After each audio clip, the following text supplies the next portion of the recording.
Apakah utuh puasanya di bulan Al-Muharram ini? Apakah sebagian saja? Para ulama ada yang mengatakan karena Nabi menyebutkan bulan Al-Muharram, maka ada yang menghukumi silahkan. Sebanyak-banyaknya tunaikan di bulan Al-Muharram itu. Ada yang membatasi dengan memberikan keutamaan tanggal 1 sampai 10. Ada yang tidak membatasi, bahkan menambahkan keutamaan kalau yang biasa Senin dan Kamis, Ayyamul Bid ditunaikan di bulan ini maka meningkat keutamaannya. Maka bulan pertama dalam penanggalan Hijriyah dinamakan dengan Al-Muharram bukan sekedar ingin mengabadikan nama itu yang memang sudah ada semenjak di zaman jahiliyah dan jadi konsensus kesepakatan bahwa bila tiba waktu itu bulan Al-Muharram itu maka setiap masyarakat berlatih, setiap masyarakat mencoba meninggalkan segala yang dilarang, disepakati oleh masyarakat pada masa itu. Apa korelasinya ibadah puasa ini dengan bulan Al-Muharram? Atau dalam bahasa yang lebih lugasnya, apa hikmahnya ibadah puasa ini ditunjuk menjadi ibadah yang istimewa di bulan Al-Muharram? Kenapa tidak disebut umrah misalnya? Kenapa tidak disebut tilawah Al-Quran? Kenapa tidak disebut misalnya sedekah? Tapi yang diutamakan di sini adalah as-siyam atau puasa. Hadirin, seperti kita ketahui, puasa adalah di antara amal ibadah yang saat ditunaikan di waktu yang sama, dalam kondisi yang sama, bisa meningkatkan ketaatan kepada Allah Subhanahu wa Ta'ala, taat, sekaligus juga mencegah pelakunya berbuat maksiat. Seorang yang puasa umumnya bukan hanya menunaikan ibadah fardu yang terjaga, sunnah ingin dia kerjakan. Salat sunnah dia tingkatkan. Bacaan Al-Quran dia tingkatkan. Sedekah dia tingkatkan. Dan inti pada puasa, ini yang paling penting adalah ibadah ini memiliki kesan yang istimewa karena mampu dengan menunaikannya secara benar dapat mengendalikan nafsu syahwat manusia sehingga berpotensi ia meninggalkan perbuatan-perbuatan maksiat dan mencegah perbuatan terlarang di kemudian hari. Seseorang yang menunaikan puasa tentu tidak akan ia mengorbankan puasanya dengan berdusta. Tentu tidak akan terdorong dirinya untuk mencela. Akan menahan tangannya untuk mencuri. Akan menahan sikapnya untuk mengerjakan selalu perbuatan-perbuatan yang mulia saja. Itulah siyam. Itulah fadilah menunaikan ibadah puasa. Dan dengan inilah kemudian para ulama seringkali memberikan highlight, garis bawah, bahwa dengan menunaikan ibadah puasa itu kita mampu mengendalikan diri. Inti puasa pengendalian diri. Inti puasa pengendalian nafsu. Seseorang yang mampu mengendalikan nafsunya, maka ia akan mampu mencegah dirinya berbuat maksiat.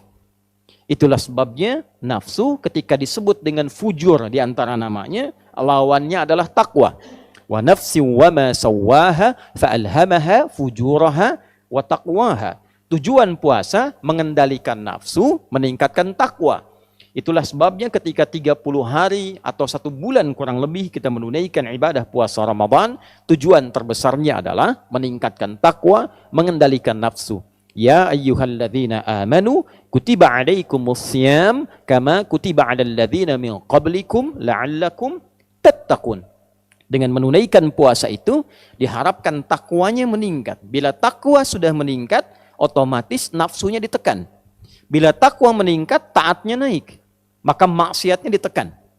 Maksiat itu cenderung mendorong pelakunya untuk berbuat sesuatu yang terlarang.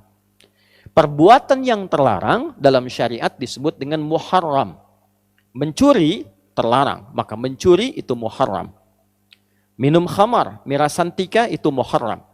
Korupsi itu muharram. Berdusta itu muharram. Hukum yang melekatkan pada setiap perbuatan yang dilarang, hukumnya disebut dengan haram namanya. Mencuri itu muharram, hukumnya haram. Korupsi itu muharram, hukumnya haram. Bila kita ingin berlatih meninggalkan segala yang dilarang itu dan memulai pada waktunya kita untuk mempraktekkan itu, di waktu ini saya ingin meninggalkan segala yang dilarang. maka rumusnya di antaranya dalam bahasa Arab, tambahkan al pada nama kalimatnya. Sesuatu yang dilarang muharram, tambahkan al disebut dengan al-muharram. Maka bulan pertama dalam penanggalan Hijriyah dinamakan dengan al-muharram bukan sekedar ingin mengabadikan nama itu yang memang sudah ada semenjak di zaman jahiliyah dan jadi konsensus kesepakatan bahwa bila tiba waktu itu bulan al-muharram itu maka setiap masyarakat berlatih. Setiap masyarakat mencoba meninggalkan segala yang dilarang, disepakati oleh masyarakat pada masa itu. Anda bayangkan zaman jahiliyah saja, kalau sudah masuk Al-Muharram, sudah viral dari masa-masa sebelumnya. Jangan bertengkar, jangan saling membunuh, jangan saling menyakiti. Itu ada konsensus. Maka Islam datang mengukuhkan itu, sekaligus memberikan satu sinyal isyarat bahwa tidak ada perbedaan syariat zaman-zaman Nabi sebelumnya yang ditutup disempurnakan oleh Nabi Muhammad SAW. Itulah sebabnya ketika satu di antara bulan Hurum disinggung dalam Al-Quran, di surah ke-9 At-Taubah, di ayat ke-36, ketika Allah mengatakan, Inna iddatash syuhuri indallahi 12 syahran fi kitabillah, yawma khalaqas samawati wal arda, minha arba'atun hurum. Dzalika ad-dinul qayyim, fala tadhlimu fihinna anfusakum. Sungguh, Allah menegaskan jumlah bilangan bulan yang Allah telah tetapkan sejak mencipta langit dan bumi itu, yang mengiringi perjalanan waktu kita setahun ada 12 bulan. Dari 12 itu ada 4 bulan yang terhormat, bulan Hurum. Bulan kita menjaga diri, menjaga kehormatan, mengevaluasi, meninggalkan maksiat. Itulah ketentuan agama yang benar. Maka bila telah tiba di 1 bulan itu, maka jangan sampai kita melakukan perbuatan-perbuatan yang terlarang. Jangan menzolimi diri. Lisan itu fungsinya bicara yang baik. Ketika lisan digunakan pada yang tidak baik, itu zalim namanya. 4 bulan ini 3 berurutan kata Nabi. Thalatha mutawaliyah. Dzulqa'dah, Dzulhijjah, Al-Muharram. Lalu yang keempat bulan Rajab. Bulan yang ke-7 itu yang kita ketahui. Hadirin, bila kita rangkai seluruh uraian ini, ternyata Al-Muharram bukan menjadi penanda awal pergantian satu waktu dalam penanggalan Islam. Tapi Al-Muharram juga komitmen kita untuk memulai hari baru, tahun baru, waktu yang baru, dengan keadaan yang baru yang lebih baik. Bagaimana cara menjadi baik itu? Berhijrah. Apa esensi hijrah itu? Maka dalam hadis riwayat Al-Bukhari diisyaratkan oleh Nabi SAW, esensi hijrah itu meninggalkan segala yang dilarang oleh Allah dan Rasulnya. Yang haram-haram.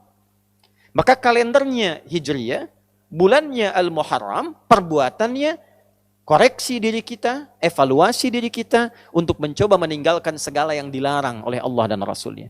Tidak ada cara yang terbaik untuk bisa mengoptimalkan itu dan pesan-pesan yang istimewa tadi, kecuali salah satu amalan efektifnya dengan menunaikan ibadah puasa. Karena saat puasalah kita bisa mengoreksi diri dengan baik. Kita bisa mencoba berlatih meninggalkan segala yang dilarang. Kita bisa memaksimalkan ibadah yang menunjukkan ketaatan kita meningkat di hadapan Allah Subhanahu wa taala. Itulah sebabnya Nabi SAW ketika ditanya oleh segelintir sahabat, puasa apa yang istimewa, yang utama setelah Ramadan, maka Nabi tidak ragu mengatakan puasa yang ditunaikan di bulan Allah Al-Muharram. Dilekatkan dengan nama Allah untuk menunjukkan keistimewaan bulan Al-Muharram ini. Hadirin rahimani wa rahimakumullah. Apakah utuh puasanya di bulan Al-Muharram ini? Apakah sebagian saja? Para ulama ada yang mengatakan karena Nabi menyebutkan bulan Al-Muharram, maka ada yang menghukumi silahkan. Sebanyak-banyaknya tunaikan di bulan Al-Muharram itu. Ada yang membatasi dengan memberikan keutamaan tanggal 1 sampai 10. Ada yang tidak membatasi, bahkan menambahkan keutamaan kalau yang biasa Senin dan Kamis, Ayyamul Bid ditunaikan di bulan ini, maka meningkat keutamaannya. Ada juga di antara penanggalan ini satu tanggal yang istimewa disepakati oleh ulama tanpa perbedaan dan riwayatnya tersambung pada sosok mulia lingkup A1 dari Nabi sallallahu alaihi wasallam, satu di antara istri Nabi sallallahu alaihi wasallam, Ummul Mukminin, ibunda kita semua, Sayyidah Aisyah radhiyallahu taala anha. Yang hadis ini direkomendasikan oleh para ulama dan terdokumentasikan dalam Sahih Al-Bukhari nomor hadis 4504. Demikian Imam Muslim mengutip pula hadis ini di nomor hadis 1125. Dari Nabi sallallahu alaihi wasallam informasinya dinukilkan oleh Sayyidah Aisyah, beliau mengatakan radhiyallahu taala anha au kama qalat, tatkala Nabi sallallahu alaihi wasallam berhijrah ke Al-Madinah Al-Munawwarah, maka orang-orang Yahudi pada masa itu sedang menunaikan puasa di hari ke-10 di bulan Al-Muharram, dikenal dengan Ashura. Maka ketika ditanya mengapa mereka puasa, mereka menjawab, inilah hari Musa alaihi salam diselamatkan oleh Allah dari kejaran Fir'aun. Fir'aun binasa, Musanya sentosa. Maka untuk menunjukkan bukti syukurnya, ditunaikanlah puasa sebagai syukur pada Allah subhanahu wa ta'ala. Ini rumus. Boleh diantara nikmat syukur itu kita tingkatkan dan kita syukuri dengan menunaikan ibadah seperti puasa. Nabi muncul hari lahirnya, beliau puasa. Itulah yang menjadi puasa sunnah di hari Senin. Jadi kalau kita merasakan satu nikmat, boleh kita syukuri dengan meningkatkan ibadah, salah satunya puasa. Hadirin sekalian, maka Nabi berkomentar, saya lebih berhak dibandingkan dengan Musa. Maka beliau kemudian menunaikan puasa, meminta umatnya juga menunaikan puasa, sebagai penghormatan pada peristiwa itu. Dan ketika tiba Ramadan, Nabi memerintahkan umatnya memilih, mau tunaikan silahkan, mau tidak juga tidak mengapa.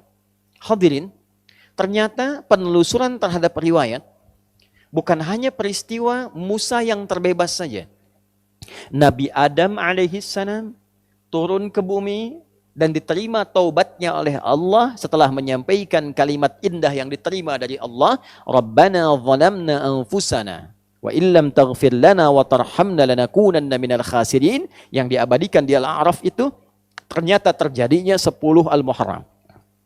Nabi Nuh alaihissalam ketika kapalnya itu yang telah dihantam oleh badai, kemudian muncul banjir dan beliau selamat dengan pengikutnya, keselamatannya terjadi di bulan Al-Muharram di tanggal ke-10.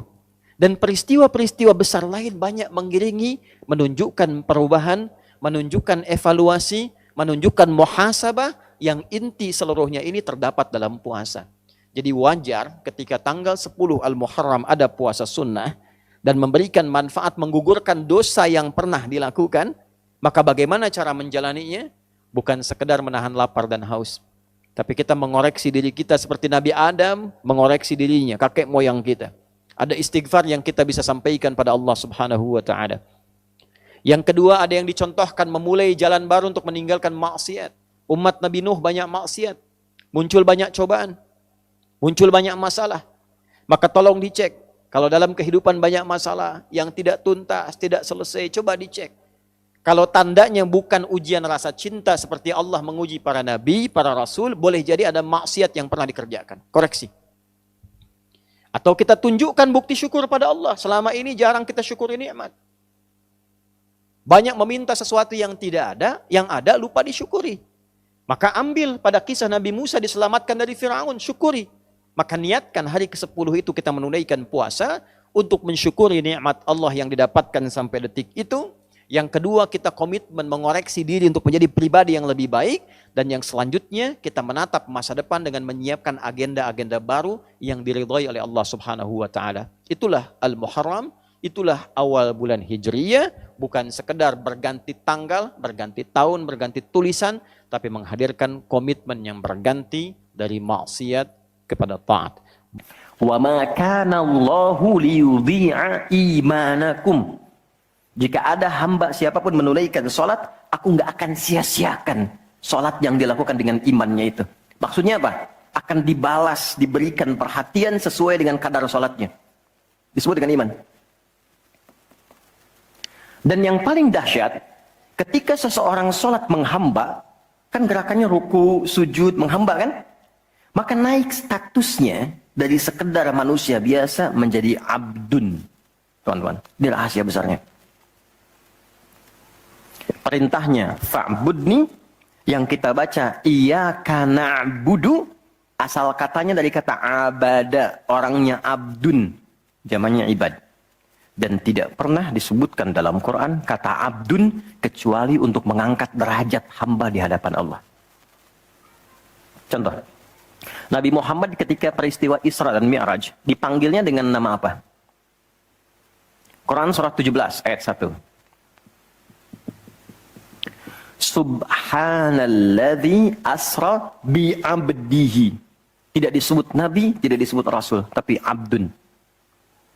Nabi Sulaiman ketika diberikan kekuasaan besar, punya kedudukan yang hebat sampai menundukkan awan. Ya, sebelum Songgoku, Songgohan punya awan kinton, Nabi Sulaiman sudah punya duluan. Suzuka Yatanabe tahun 96 kan, bikin komiknya. Saya nggak terlalu baca itu atau tonton, tapi saya tahu. Itu awan ditundukkan, angin bolak-balik. Ketika mendapatkan kedudukan itu, sifat yang disebutkan abdun, bukan nabi, bukan rasul. Quran surah 38 ayat 30. Wa wahabna li Dawuda Sulaiman ni'mal abdu. Oke, Nabi Zakaria alaihissalam ketika akan diangkat statusnya dari suami menjadi ayah dan sudah berharap tinggi, dikabulkan naik status, diberikan anugerah, disebutnya dengan abdun. Quran surah 19 di ayat yang kedua. Dzikra rahmati rabbika abdahu Zakaria. Nabi Nuh diangkat status memimpin kelompok generasi manusia setelah Nabi Adam, naik ke kapal, jadi pemimpin besar. Begitu diangkat, yang disebut statusnya abdun. Quran surah 17 ayat 3. Innahu kana abdan syakura. Kenapa disebutkan abdun? Abdun itu sifat penghambaan. Semakin tinggi ibadahnya, semakin tinggi pendekatannya ke Allah, semakin diangkat. Jadi dengan Allah itu karena Allah Khalik, kita makhluk. Laisa kamitslihi syai', enggak sama sifatnya. Jadi kalau ke Allah itu jangan terlalu ngangkat. Kalau tinggi direndahkan, kalau rendah ditinggikan. Karena itu kenapa saat sholat kita merendah supaya ditinggikan. Itu poinnya. Jelas ya? Itulah sebabnya kenapa Nabi dijamin surga, turun surah Al-Kautsar itu satu-satunya Nabi yang sebelum wafat turun surganya. Rasulullah dengan turunnya surah Al-Kautsar. Kenapa? Salah satunya karena ibadahnya. Coba lihat kesaksian Sayyidah Aisyah itu di Al-Bukhari nomor hadis 1147. Kedatangan tabi'in namanya Abu Salamah bin Abdurrahman tanya bagaimana sholat malamnya Nabi. Kata Sayyidah Aisyah, jangan ditanya panjang dan khusyuknya, panjang dan bagusnya. Beliau memang sholatnya 4 rakaat di awal, tapi jangan tanya panjang dan bagusnya. Beberapa sahabat dulu pernah pengen tahu, penasaran. Diikuti sholat di belakang Nabi. Ternyata rakaat pertamanya dikira Al-Baqarah 100 ayat akan ruku. Ternyata disambungkan ke 286 ayat sampai selesai. Dikira setelah selesai akan ruku. Ternyata Alif Lam Mim lagi, Ali Imran sampai selesai 200 ayat.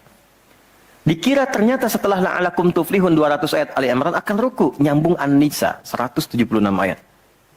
Baru kemudian ruku setelah 5 juz 4 halaman. Ruku. Besoknya orang-orang ini nggak ikutan lagi. Udah. Lain memang levelnya. Salam. Tersentuh kaki Nabi itu dengan tangan Sayyidah Aisyah. Ini menunjukkan sederhana kehidupannya. Bayangkan kan, suami sholat, istri tidur, nyentuh bagian kaki. Kira-kira tidurnya alasnya di mana tuh? Nabi besar loh, ahli surga, hebat, pemimpin besar, kehidupan demikian. Tapi kalau sedang beramal kaya, sodakoh kaya, sholat kaya, kakinya bengkak. Kata Sayyidah Aisyah, kenapa begini ya Rasulullah? Alam takun madmuna, alam takun ma'sumah. Engkau kan dijamin surga, surahnya sudah turun. Engkau dijaga dari kesalahan maksum. Jawabannya ringan sekali. Afala akunu abdan syakura, abdun. Apa enggak boleh aku menjadi hamba yang bersyukur? Ternyata syukur itu kalau dulu para nabi itu pakai ibadah. Jadi kalau dapat nikmat nih teman-teman, ini rahasia hari ini ya. Di antara kita saja ya. Karena saya nggak bagi di yang lain nih, cuma di sini nih. Ya. Para nabi itu, kalau mereka dapat nikmat apapun, itu yang dilakukan syukur. Dan syukurnya lewat ibadah. Contoh, biasa kan suka hadir ulang tahun ya. Masuk ulang tahun kesekian. Nabi tiba-tiba hari Senin puasa. Ditanya oleh sahabat, ya Rasulullah kenapa puasa? Kata Nabi, ini hari lahirku. Jadi mensyukuri nikmat kelahiran dari waktu yang telah berjalan, itu pakai ibadah. Begitu dapat anugerah surga, turun Al-Kautsar, malah diminta ibadah oleh Allah. Inna a'tainakal. Setelah itu apa? Fasolli li rabbika. Tingkatkan sholat, tambahkan amal lewat harta. Jadi jaminan surga itu bukan menghentikan amal soleh. Anda sukses dengan pekerjaan, bukan berarti menjadikan hubungan Anda terputus dengan Allah. Yang paling aneh kan, Allah udah ngasih rezeki banyak, kok dipakai maksiat hasilnya? Allah kasih Anda minta, Allah kasih. Tapi begitu dikasih, kenapa dipakai untuk mabuk? Kenapa dipakai untuk maksiat? Kenapa dipakai untuk membeli sesuatu yang Allah nggak sukai? Kan ada perjuangan mendapatkan itu. Makanya dibalik caranya, ketika Anda menghamba, menunduk, Allah mengangkat. Tapi kalau Anda mengangkat, Allah turunkan serendah-rendahnya. Jadi rumus pertama. Jadi ternyata ketika kita diminta menghamba dalam sholat, itu adalah jembatan pertama bagi Allah untuk mengangkat kita dengan derajat tertinggi. Paham? Oke, satu. Jadi kalau ke anak-anak begini kalau tanya, Mah kenapa sih harus sholat? Supaya kamu jadi hebat. Gitu. Kok bisa? Lihat Umar. Sebelum sholat, orang biasa. Kerjanya begini, cuman jalan-jalan, mabuk dan sebagainya. Tapi setelah sholat, dia jadi pemimpin yang sangat hebat. Dia hafal sekian bahasa. Dia dirikan sekolah-sekolah. Pemikirannya hebat, tangguh orangnya. Di mana-mana dikagumi. Itu. Kalau ada karyawan Anda bertanya, kenapa Pak harus sholat? Supaya kita makin sukses proyeknya. Makin banyak omsetnya. Coba lihat Abdurrahman bin Auf. Bukankah sebelum dia sholat dia kaya tapi biasa, malah hilang kekayaannya. Tapi setelah dia sholat dan dia praktekkan makna-makna dalam sholat, meningkat level kekayaannya sampai yang ketiga tertinggi. Dari kaya, kaya banget, kebangetan kayanya.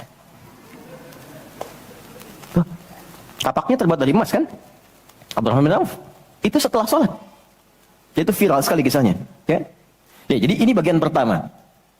Jadi ketika ada panggilan hayya 'alas shalah, atau sejak Allahu Akbar, rasakan panggilan itu ingin mengangkat derajat kita.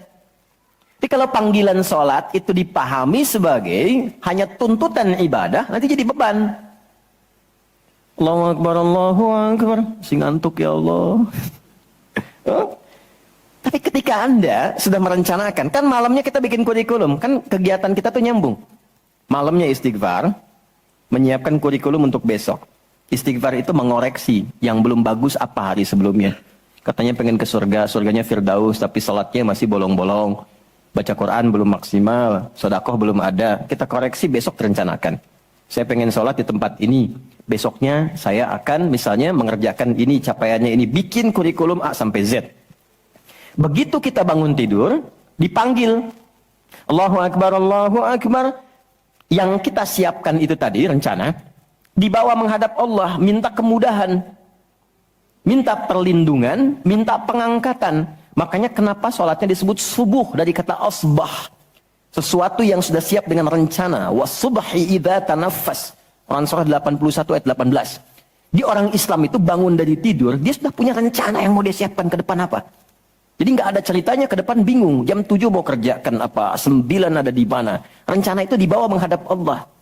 Dalam sholatlah kita mintakan kemudahan. Itulah pengantar, pengangkat derajat. Jadi ketika azan berbunyi kalimatnya Allahu Akbar, Allahu Akbar. Ini peluang saya. Jelas?